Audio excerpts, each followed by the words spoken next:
Assalamualaikum warahmatullahi wabarakatuh. Waalaikumsalam warahmatullahi wabarakatuh. Alhamdulillah. Nahmaduhu wa nasta'inuhu wa nastaghfiruh. Wa na'udzu billahi min shururi anfusina wa sayyiati a'malina. Man yahdihillahu fala mudilla lahu wa man yudlil fala hadiya lahu.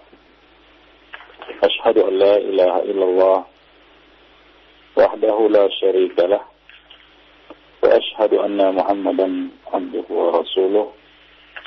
Ya ayyuhalladzina amanu ittaqullaha haqqa tuqatih wa la tamutunna illa wa antum muslimun. Amma ba'du, fa inna ahsanal kalami kalamullah wa khairal hadi hadi Muhammadin sallallahu alaihi wasallam. وشر الأمور محدثاتها وكل محدثة بدعة وكل بدعة ضلالة وكل ضلالة في النار. أخوة الإيمان معاشر المسلمين أعزني الله وإياكم جميعا. Alhamdulillah, pada pagi ini kita dapat bertemu di majelis yang mulia ini, yaitu majelis ilmu. InsyaAllah pada pagi ini kita akan meneruskan kajian kita, dan pada pagi ini kita akan meneruskan dosa besar yang ke-12. Pada pertemuan yang lalu kita telah membahas Al-Kabirah yang ke-12 ya, yang ke-12, yaitu memakan harta riba. Nah, pada hari ini kita akan melanjutkan kabirah yang ke-12, yang ke-13, yaitu aklu malil yatim wa dzulmuhu, memakan harta anak yatim dan berbuat zalim terhadapnya. Ikhwan fillah, azza Allah wa iyyakum jami'an. Islam merupakan agama rahmah, agama yang penuh dengan kasih sayang, agama yang melindungi umat manusia. Termasuk diantaranya adalah anak-anak yatim. Yang mana anak-anak yatim ini adalah anak-anak yang kehilangan ayah-ayah mereka sebelum mereka mencapai usia baligh.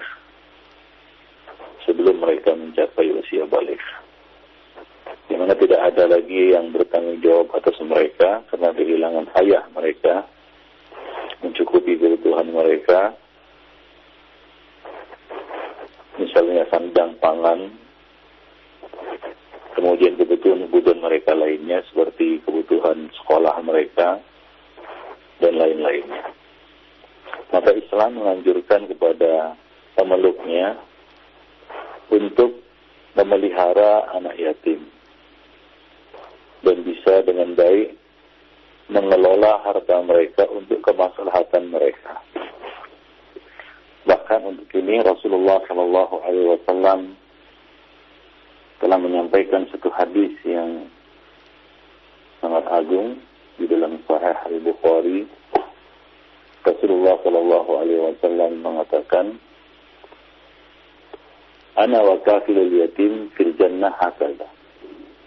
Aku dan orang yang memelihara anak yatim di dalam surga itu seperti ini, kata Nabi. Wa asyara bis sababah wal wusta wa farraja bainahuma. Beliau mengisyaratkan jari telunjuk dan jari tengah, lalu meregangkan antara keduanya. Itu seperti dua jari ini, jari telunjuk dan jari tengah, yaitu dekat kedudukannya pada hari kiamat nanti dengan Rasulullah sallallahu alaihi wasallam. Dan juga di dalam Al-Quran Allah Subhanahu wa taala telah melarang ya untuk memakan harta anak yatim ini.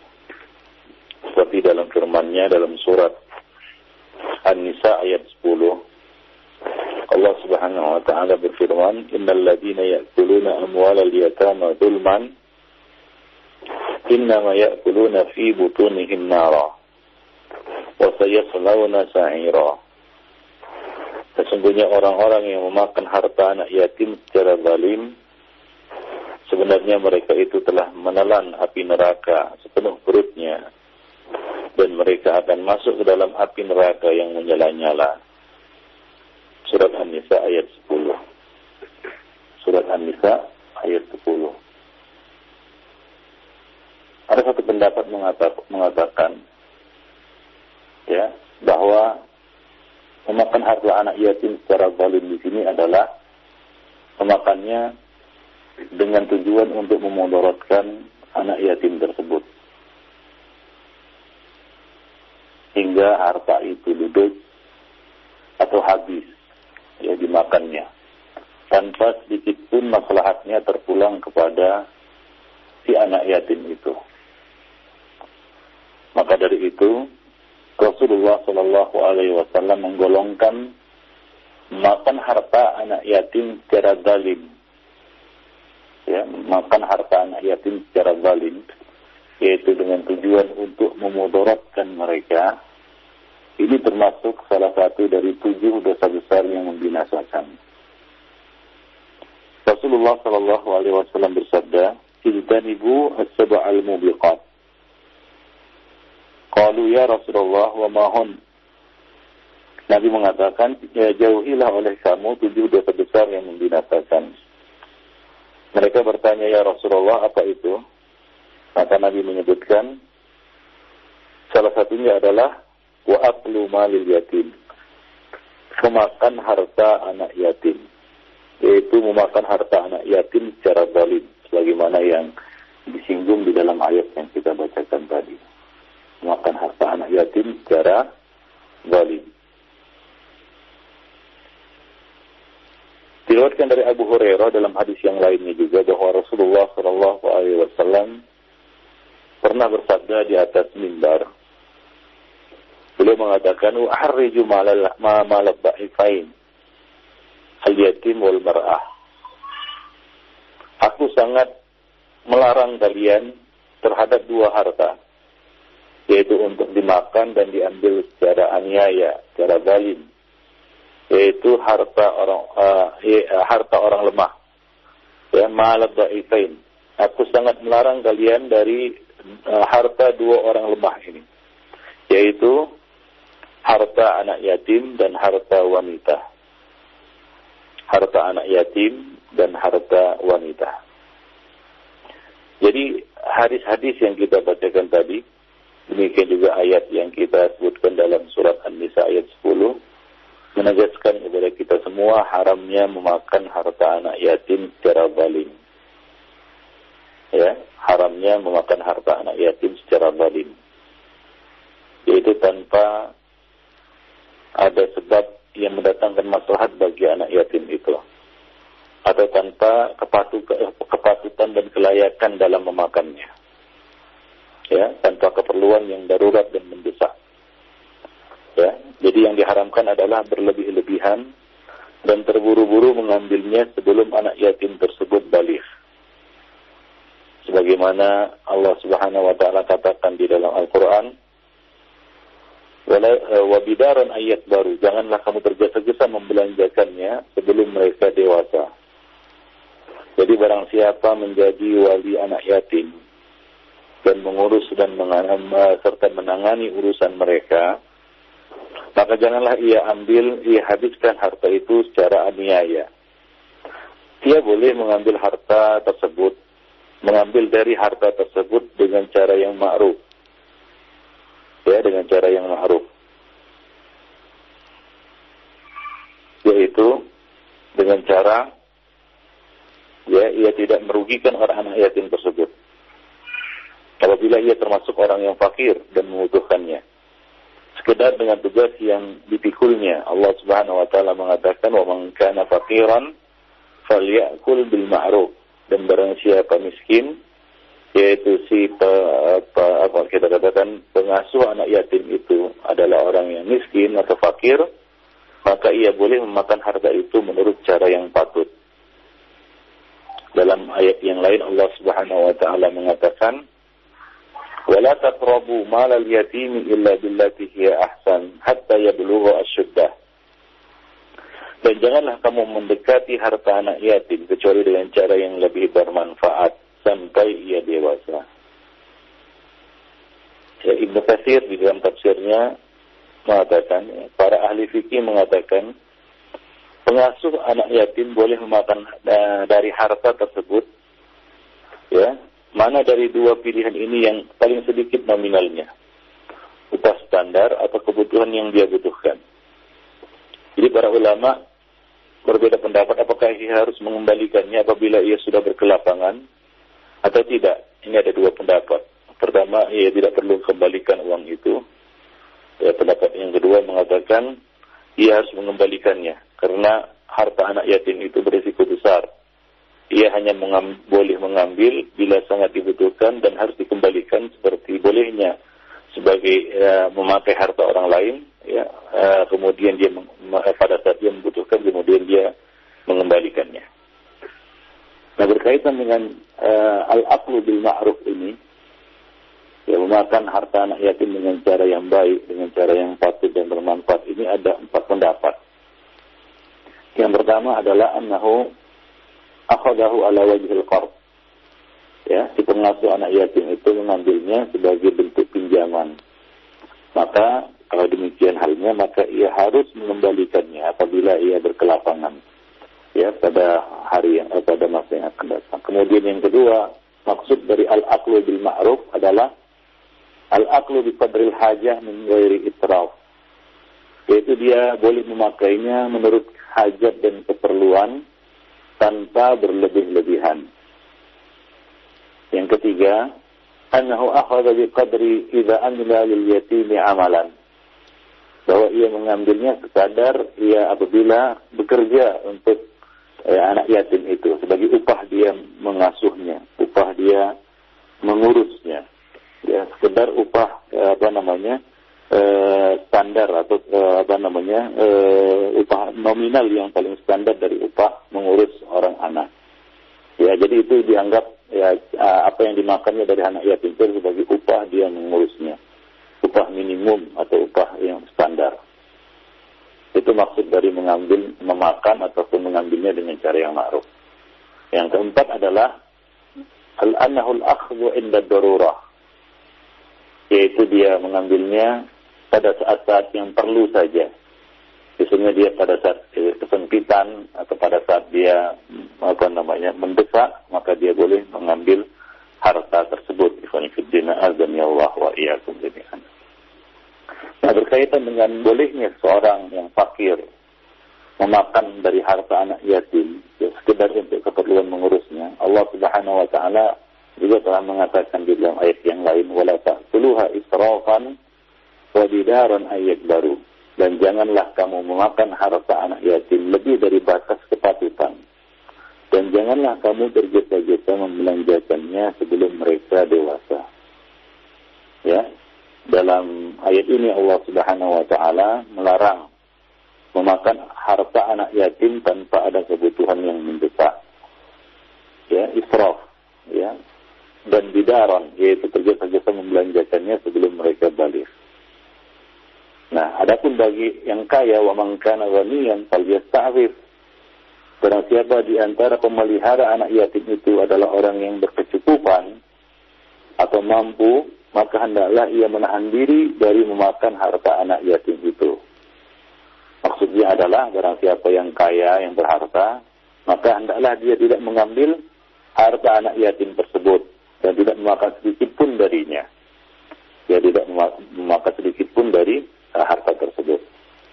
Nah, berkaitan dengan firman Allah Subhanahu wa taala, wa man kana faqiran falyakul bil ma'ruf, dan barang siapa miskin, maka ia boleh makan harta itu, ia boleh mengambil harta anak yatim itu menurut yang patut.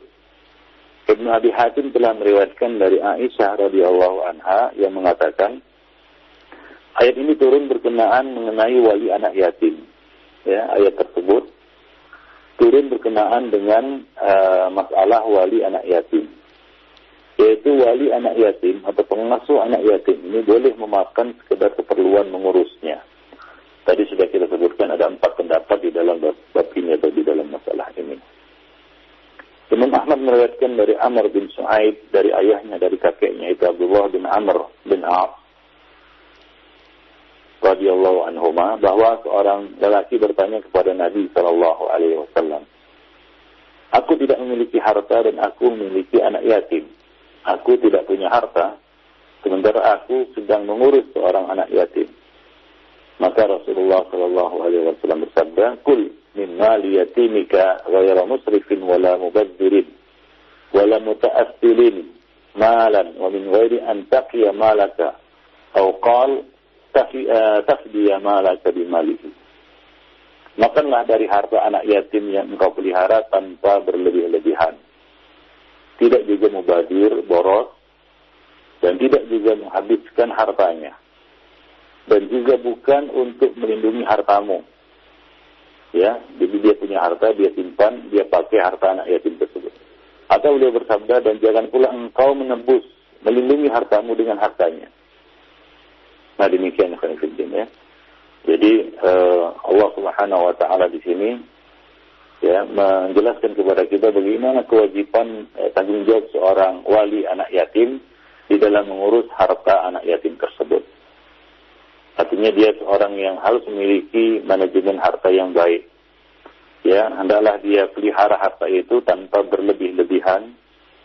Ya, dia pakai harta itu tanpa berlebih-lebihan dan tidak juga mubazir dan tidak juga menghabiskan hartanya itu. Nah, kalau bisa dia memutarnya hingga berkembang dan bermanfaat bagi si anak yatim tersebut. Jadi inilah tugas seorang wali yatim. Ya, tugas seorang wali yatim di mana dia harus bisa mengelola harta itu dengan baik, ya, hingga bermaslahat dan bermanfaat bagi si anak yatim. Ya, tidak habis, ya, digunakan untuk keperluan dan kepentingan si anak yatim ini. Maka dari itulah, ya, Rasulullah Shallallahu Alaihi Wasallam pernah melarang Abu Dzar Al-Ghifari, ya, untuk mengelola harta anak yatim, karena beliau memandang Abu Dzar Al-Ghifari lemah di dalam pengelolaan harta. Dikhawatirkan harta anak yatim itu akan habis untuk keperluan-keperluannya, ya, tanpa berkembang hingga ketika dia dewasa dia tidak memiliki harta lagi, habis harta itu. Ya, dalam Sahih Muslim disebutkan bahwa Rasulullah sallallahu alaihi wasallam bersabda, "Ya Abu Dzar, inni araka dha'ifan wa inni uhibbu laka ma uhibbu li nafsi. La ta'ammaranna ala itsnaini wa la taliyanna mala yatimin." Wahai Abu Dzar, aku melihatmu seorang yang lemah. Lemah di sini bukan lemah iman, ya, bukan lemah akidah, bukan lemah agama, tapi lemah di dalam manajemen harta, ya, di dalam manajerial kepemimpinan. Ya, aku melihatmu lemah dalam hal itu dan aku menyukai bagi dirimu dan apa yang aku sukai bagi diriku, kata Nabi. Maka janganlah engkau menjadi pemimpin walaupun terhadap 2 orang. Dan janganlah engkau mengurus harta anak yatim. Jadi seorang itu harus diletakkan sesuai dengan tempat. Dan hendaklah dia menangis sesuatu sesuai dengan kemampuannya. Janganlah seorang mukmin dan muslim itu, ya, membalimi dirinya sendiri, menganiaya dirinya sendiri. Ya, la yanbaghi lil mu'min, kata Nabi, ayyudilla nafsahu. Tidak pantas bagi seorang mukmin dan muslim itu untuk menghinakan dirinya sendiri. Para sahabat bertanya kepada Nabi, bagaimana seorang itu menghinakan dirinya sendiri? Maka Nabi SAW mengatakan, ayata'ardawa minal bala'i ma la yatiq, yaitu dia berusaha untuk memikul, ya, suatu beban, satu ujian, ya, satu masalah yang tidak mampu untuk dipikulnya. Nabi juga telah mengatakan, idza wusila al-amru ila ghairi ahlihi fantazir sa'ah. Apabila satu perkara diserahkan kepada yang bukan ahlinya, maka tunggulah tanggal kehancurannya atau masa kehancurannya. Nah, di sini Nabi Shallallahu Alaihi Wasallam melihat sesuatu yang bermaslahat bagi Abu Dzar yang beliau pandang lemah di dalam pengelolaan harta. Maka Nabi Shallallahu Alaihi Wasallam melarangnya untuk mengurus dan mengelola harta anak yatim. Ya, karena mengelola harta anak yatim ini adalah satu tanggung